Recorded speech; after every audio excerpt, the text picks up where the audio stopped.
Have you ever looked at someone else's life and thought, why is she so successful and I'm not? It's one of the biggest pains in life, comparing yourself to others. We see their highlights, their achievements, and wonder what we're doing wrong. But we often forget a crucial detail. Her path and mine are not the same. It's like a fish wanting to fly like a bird. The fish has a whole ocean to explore, but it's busy looking at the sky, feeling inadequate. These days, with social media showing us a constant stream of perfect lives, this habit has become even worse. We scroll through feeds filled with happy people, vacation photos, and career milestones, while we sit in the background, feeling small and left behind. That's why today's story is for anyone who has ever felt that sinking feeling. That voice in your head that whispers, I'll never be as good as them.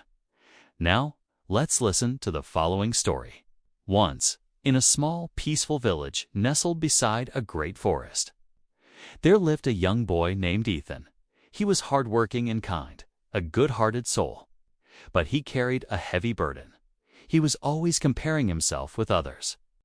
He would see his friend Liam, who always got the top grades in school, and his neighbor Ryan, whose family was wealthy, and a wave of sadness would wash over him. These thoughts made him deeply unhappy. He couldn't focus on his own tasks or find joy in the little things. He would sit under a tree with his books open, but his mind would be far away, lost in a fog of self-doubt and envy. One day, a wise old man named Grandpa Joe visited the village. He had a gentle presence and eyes that held the wisdom of a long, thoughtful life. Villagers greeted him warmly, and seeing his kind face, Ethan gathered his courage. He went up to him and said, "Grandpa, I feel so sad when I see others doing better than me. What's wrong with me?" Grandpa Joe listened patiently and smiled. "Come to the oldest tree in the forest tomorrow morning," he said softly. "I believe you'll find your answers there." The next morning, just as the sun began to cast golden rays through the trees, Ethan arrived at the ancient tree. Its roots were wide and gnarled, a symbol of strength and time. Grandpa Joe was already there, leaning on his wooden staff. "Look around carefully," Grandpa said. "What do you see?" Ethan looked around the vibrant forest. "I see so many different trees," he replied. "Some are tall and reach for the sky. Some are shorter and wider. There are apple trees, coconut trees, and so many others." Grandpa Joe's eyes twinkled.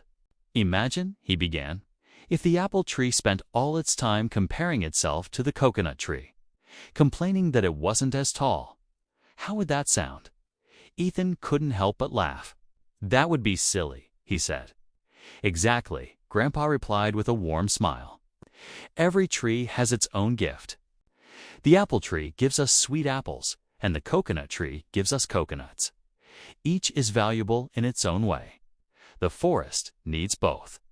Then Grandpa Joe led Ethan to a small, clear pond nearby.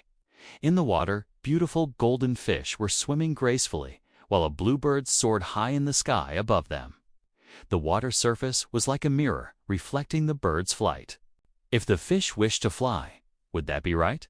Grandpa Joe asked. Ethan watched the fish jump joyfully in the water.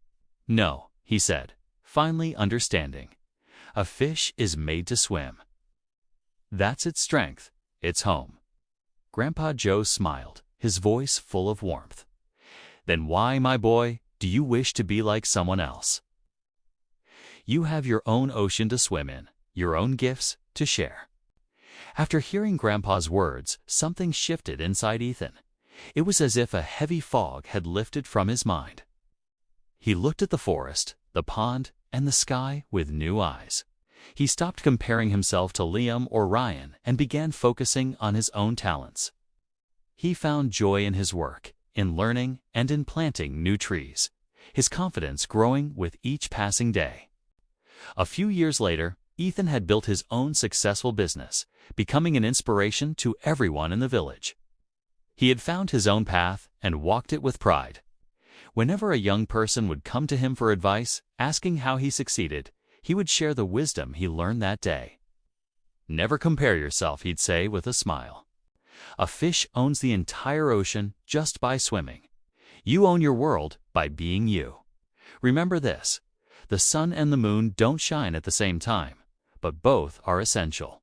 Each has its own time to light up the world. Find your path, your purpose, and walk it your way. That's when real, lasting success and happiness truly begin. If you liked this story, please show some love by hitting the like button and sharing it with others who might need to hear it.